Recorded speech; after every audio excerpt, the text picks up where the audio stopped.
अस्सलाम वालेकुम नाज़रीन, मां आहियां शुएब अली उमरानी ऐं तव्हां ॾिसी रहिया आहियो BR टाइम न्यूज़। सभ खां पहिरियां शामिल कंदासीं हीअ रिपोर्ट। नून लीग जे अॻवान हमज़ा शहबाज़ खे 20 महीननि खां पोइ कोट लखपत जेल मां आज़ादु कयो वियो। हमज़ा शहबाज़ जी आज़ादीअ जे मौक़े ते नून लीग कारकुननि जो जेल ॿाहिरां जशन। हमज़ा शहबाज़ मथां गुलनि जी वर्खा। नून लीग जी नायब सदर मरियम नवाज़ बि जेल ॿाहिरां मौजूदु। हमज़ा खे रैलीअ जी सूरत में घर नियो वियो। नून लीग जी नायब सदर मरियम नवाज़ चयो आहे त सेनेट चूंडुनि में इमरान ख़ान जी पार्टीअ जा मेंबर बि संदसि साथो न ॾींदा।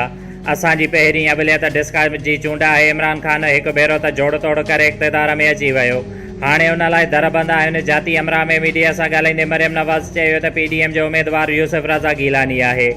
डिस्का ऐं सेनेट चूंड खां पोइ मार्च जी बि तयारी आहे। मुमकिन आहे त हुकूमत ख़िलाफ़ लॉन्ग मार्च करणो ई न पवे। हुक्मरान अॻ में ई घर भेड़ा थी वञनि। पीपुल्स पार्टीअ जे चेयरमैन बिलावल भुट्टो ज़रदारीअ चयो आहे त असां अवाम जे भलाईअ लाइ सीपेक मनसूबो रखियो। नालाइक़ हुक्मरान सीपेक मनसूबनि खे ख़तमु करण जी कोशिशि करे रहिया आहिनि। अरिड़हीं तरमीम ऐं NFC एवार्ड ख़तमु करण जी इजाज़त न ॾींदासीं। कोहाट में जलसे खे ख़िताब कंदे बिलावल चयो त असां सरहद ते विढ़ंदड़ जवाननि जे पघारुनि में इज़ाफ़ो कयो। नालाइक़ हुक्मरान बेनज़ीर इनकम सपोर्ट प्रोग्राम ख़तमु करण जी कोशिशि कई। नंढी चूंडुनि में अवाम पैगाम ॾेई छॾियो त उहा हुक्मराननि सां न पर PDM सां गॾु आहे। सेनेट चूंडुनि खां पोइ लॉन्ग मार्च थींदो ऐं नालाइक़ हुक्मराननि खे घर भेड़ो कंदासीं। सूबाई वज़ीर नासिर हुसैन शाह चयो आहे त वफ़ाक़ी हुकूमत नाकामियुनि बैदि किरियल हरकतुनि ते लही आई आहे। सिंध पुलिस मां अहम ऐं क़ाबिल ऑफिसरनि जूं बदिलियूं वाइड़ाइप जो नतीजो आहिनि। जेकॾहिं सिंध में अमन अमान जी सूरत हाल ख़राब थी त ज़िम्मेवार वफ़ाक़ी हुकूमत हूंदी।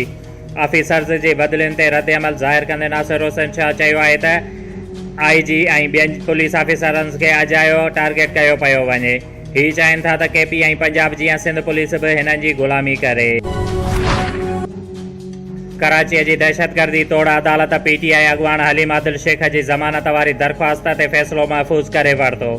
सूमर ते ॿुधायो वेंदो त हलीम आदिल शेख खे मलीर में नंढी चूंड दौरान पोलिंग स्टेशन्स ते हमले ऐं हथियारनि समेत 4 केसनि में गिरफ़्तार कयो वियो हुयो। PTI अॻवान खुरम शेर ज़मा चयो आहे त PDM जो हिकिड़ो ई मक़सदु आहे त हिननि खे इनारो ॾिनो वञे, पर वज़ीर आज़म इमरान ख़ान कॾहिं बि हिननि खे इनारो न ॾींदो। PTI लाड़काणे मां सैफुल्ला आबड़ो खे सेनेट जी टिकट ॾेई पंहिंजो फ़र्ज़ु निभायो आहे। पार्टी मसइला पहिरियां हल कया वेंदा।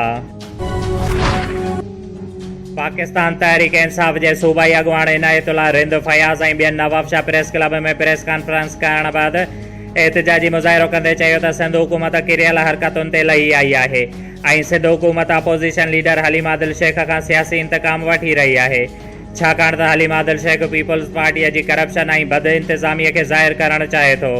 16 फ़रवरी ते मलीर में ज़मनी चूंडुनि दौरान कातिलाणो हमिलो कयो वियो।